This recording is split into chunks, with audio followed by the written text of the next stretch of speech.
जय महाराष्ट्र मंडळी. राजकारणात एकमेकावर टीका करणारे नेते, सभागृहात एकमेकांचे कट्टर विरोधक आणि जेव्हा मुलांच्या लग्नाचा विषय येतो तेव्हा पक्ष, विचारसरणी आणि राजकीय वैर सगळं बाजूला पडतं. सुप्रिया सुळे यांच्या लेकीच्या लग्नानंतर पुन्हा एकदा चर्चेला उधाण आलेलं आहे. कारण या लग्नानं दोन वेगवेगळ्या राजकीय विचारसरणीची घराणी एकत्र आणलेली आहेत.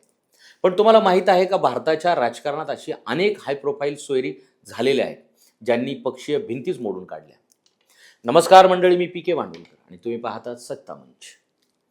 मंडळी, राष्ट्रवादी काँग्रेसच्या नेत्या सुप्रिया सुळे यांची कन्या रेवती सुळे आणि नागपूरचे प्रसिद्ध उद्योजक सारंग लखानी यांचा विवाह सोहळा नुकताच मोठ्या थाटामाटात पार पडला.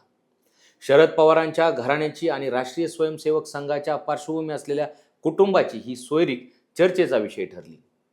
पण भारताच्या राजकारणात हे काही पहिल्यांदाच घडलेलं नाही. अनेकदा राजकीय विरोधक असलेली घराणी वैयक्तिक आयुष्यात मात्र नात्यांच्या बंधनात जोडली गेलेली आहे.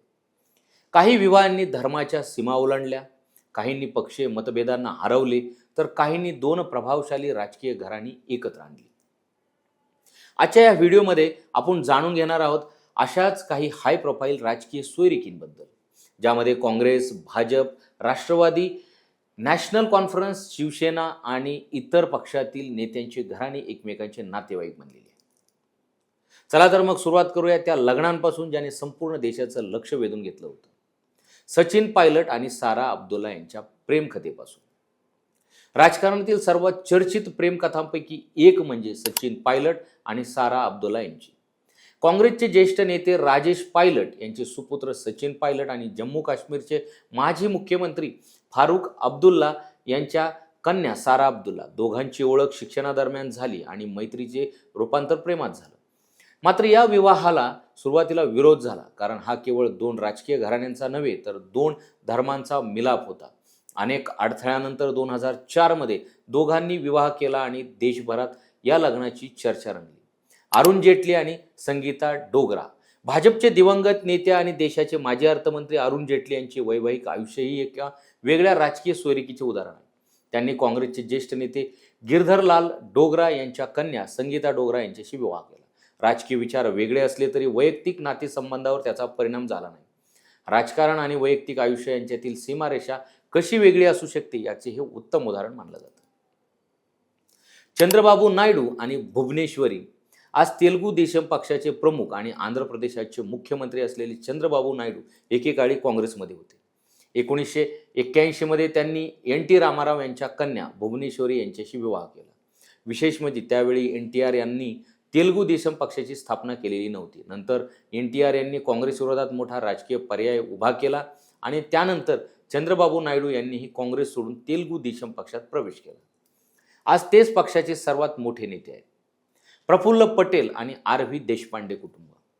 2006 मध्ये कर्नाटक काँग्रेसचे ज्येष्ठ नेते RV देशपांडे यांचे सुपुत्र प्रशांत देशपांडे आणि राष्ट्रवादी काँग्रेसचे नेते प्रफुल्ल पटेल यांची कन्या अवनी पटेल यांचा विवाह झाला. या विवाहामुळे महाराष्ट्रातील राष्ट्रवादी काँग्रेस आणि कर्नाटक काँग्रेसमधील दोन प्रभावशाली राजकीय घराणी एकत्र आली. या लग्नाची चर्चा त्या काळात राजकीय वर्तुळात मोठ्या प्रमाणावर झाली होती. अंकिता पाटील आणि निहार ठाकरे.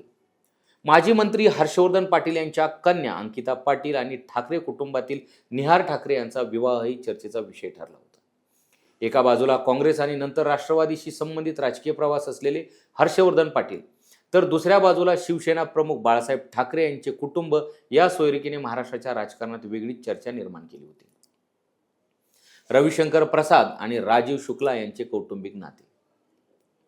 राजकीय विरोधक असले तरी कौटुंबिक नाते जपणाऱ्या उदाहरणांमध्ये भाजपचे ज्येष्ठ नेते रविशंकर प्रसाद आणि काँग्रेसचे नेते राजीव शुक्ला यांचा उल्लेख आवर्जून केला जातो.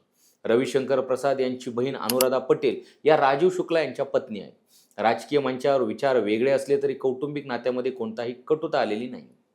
राजकारणात विचारांची लढाई असते, सत्तेसाठी संघर्ष असतो, निवडणुकीत आरोप प्रत्यारोप असतात, पण नातेसंबंध हे अनेकदा पक्षीय सीमा पलीकडे जातात.